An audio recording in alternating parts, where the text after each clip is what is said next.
All right, so here I have a walleye and a sauger right next to each other. You're gonna notice, look at the meat on this cheek of this sauger, it's huge.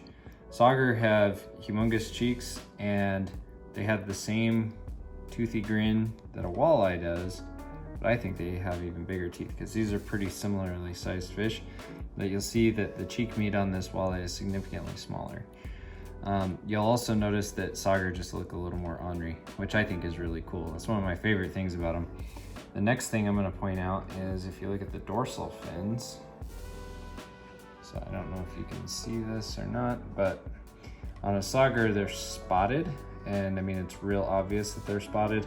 These guys were caught last night and have been in an ice bath, so they've lost some of their color, but I'll post some pictures into this video where you can see the blotchy black patches that saugers sometimes have.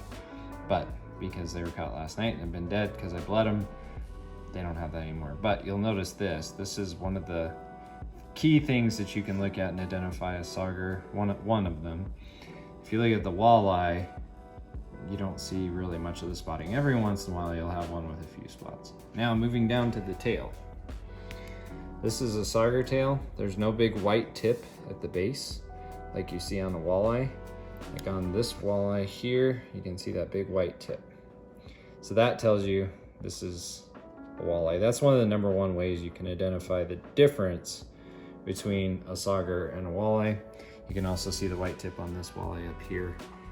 It's very pronounced. It's pretty easy to tell. And here's another sauger. Again, you can see that kind of this brush pattern of black on the tail, but you don't have that huge white spot. So what we're gonna do now is get to it, start filleting them.